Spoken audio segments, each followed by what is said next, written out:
민수기 19장은 성경 전체에서 매우 독특한 장으로 죽음과 접한 부정에서 정결해지는 방법만을 다루고 있습니다.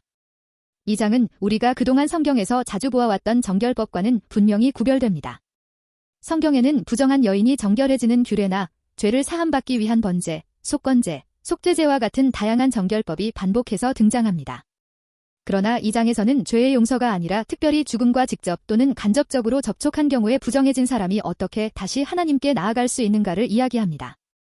무엇보다도 중요한 것은 이 제사법이 또 다른 방법으로 그리스도의 속죄 사역을 설명해주고 있다는 것입니다. 우선 이 장에서 말하는 죽음의 의미를 알아보면 죽음이란 그에 접한 사람을 부정하게 만드는 것이기도 하지만 더 깊게는 하나님과의 관계가 끊어진 영적 상태를 의미합니다.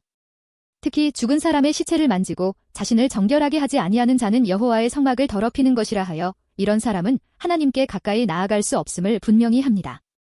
더 나아가 시체가 있는 장막 안에 들어가기만 해도 부정해지며 장막 안에서 덮지 않은 그릇도 부정해지고 들판에서 사람의 뼈나 무덤을 만진 경우에도 동일하게 7일 동안 부정하다고 규정합니다. 즉, 손으로 만졌느냐만이 아니라 죽음이 있는 영역에 들어갔느냐가 문제라는 것입니다. 이런 부정을 제하는 방법으로 하나님은 붉은 암송아지 제사법을 주십니다.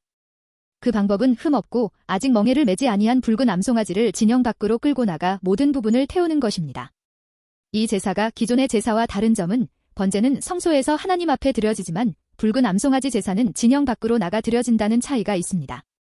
즉, 하나님과 단절된 영역에서 죽음의 문제가 처리되는 것입니다. 또한 암송아지는 특이하게도 그 가죽과 고기와 피와 똥까지 모든 부분을 불사르게 하십니다. 번제의 경우 피는 제단에 뿌리고 내장은 오물을 제거하고 물로 씻은 후 전신을 완전히 태우는 방식이지만 붉은 암송아지 제사는 똥도 씻지 않고 제물의 모든 부분을 더러운 상태 그대로 태우는 것입니다. 이렇게 번제는 정결하게 준비하여 하나님께 올려드리는 제사지만 붉은 암송아지는 하나님께 드려지지는 것이 아니고 부정과 죽음을 제거하는 제사이기 때문에 오히려 더러운 상태 그대로 완전히 소각됩니다. 번제는 드림이고 암송아지는 제거라고 할 수 있는 것입니다. 또한 이 제사는 짐승을 태우는 것으로 끝나지 않습니다. 태운 제는 버려지는 것이 아니라 보관되어 정결의 도구로 사용됩니다.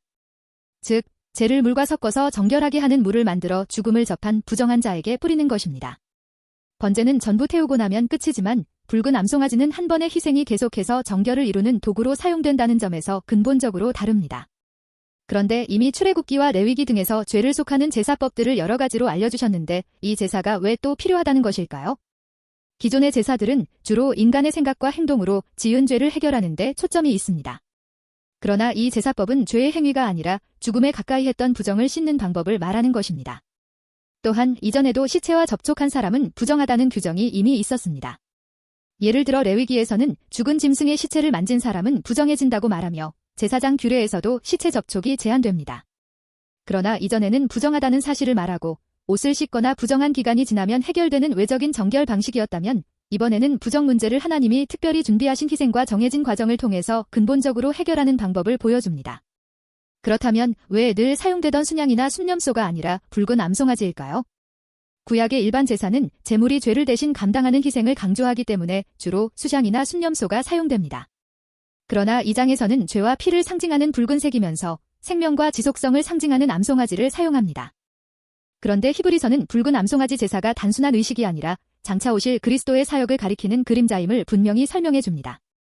히브리서 9장 13, 14절에서 염소와 황소의 피와 및 암송아지의 죄를 부정한 자에게 뿌려 그 육체를 정결하게 하여 거룩하게 하거든 하물며 영원하신 성령으로 말미암아 흠없는 자기를 하나님께 드린 그리스도의 피가 어찌 너희 양심을 죽은 행실에서 깨끗하게 하고 살아계신 하나님을 섬기게 하지 못하겠느냐고 기록함으로써 암송아지의 죄가 그리스도의 피와 상통한다고 규정하고 있습니다. 그리고 히브리서 13장 12절에서는 예수도 자기 피로써 백성을 거룩하게 하려고 성문 밖에서 고난을 받으셨느니라 하였습니다. 이는 죽음과 부정의 문제가 하나님과 단절된 영역에서 해결된다는 것을 보여주는데 붉은 암송아지와 예수님 모두 진영 밖, 성문 밖의 자리에서 죽임을 담당하는 공통점이 있습니다.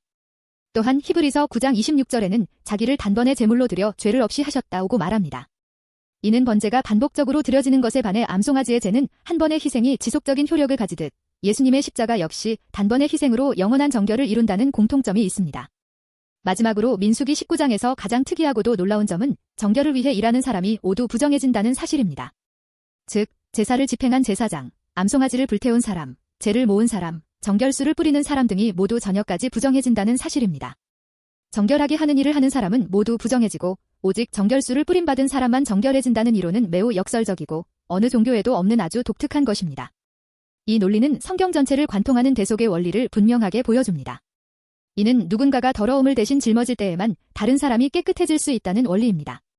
즉, 그리스도가 우리 대신 더러워지고 우리는 정결하게 되는 원리를 나타내줍니다. 우리 대신 더러워진 그리스도는 십자가에 달려서 죄값을 치름으로써 모든 죄 문제가 해결되는 것입니다. 여기서 또 하나 주목할 점은 일반적인 속죄제가 반복적으로 드려지는 것과 달리 붉은 암송아지 제사는 한 번만 드려지고 이후에는 그 제를 반복 사용한다는 사실입니다.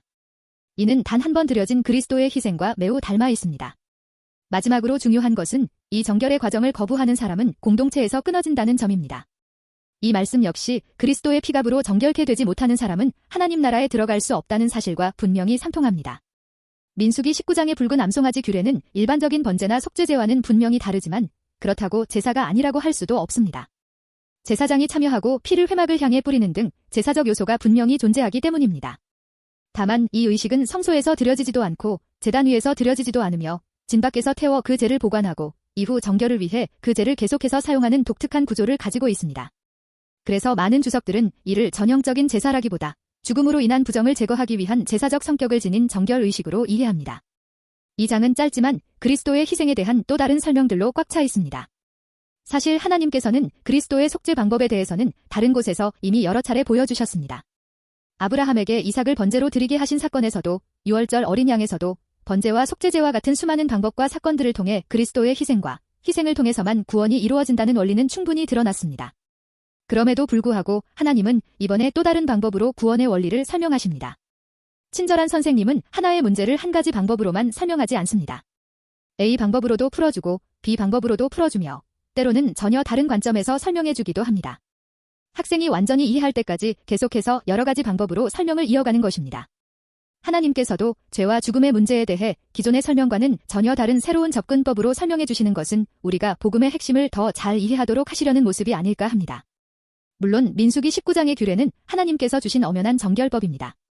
그러나 그 안에는 단순한 규례 이상의 의미가 담겨 있습니다. 단 한 번의 희생으로 정결하게 되는 구조와 누군가가 대신 더러움을 짊어져야 하고 더러움을 진 자는 진 밖에서 죄값을 담당한다는 원리는 그리스도의 속죄를 더 이해하기 쉽게 해줍니다. 이는 하나님께서 이미 여러 제사와 사건들을 통해 복음의 원리를 충분히 알려주셨지만 우리가 놓치지 않도록 이번에 또 다른 방식으로 반복하여 설명해 주시는 것처럼 보입니다. 그래서 이 말씀을 묵상하다 보면 단순히 또 하나의 율법이 추가되었다기보다 우리를 더 깊이 이해시키고자 하시는 하나님의 깊은 마음이 느껴집니다. 그런 면에서 민수기 19장은 우리를 향한 하나님의 사랑과 우리의 정결을 원하시는 하나님의 세심한 열심이 함께 드러나는 장이라 할 수 있습니다.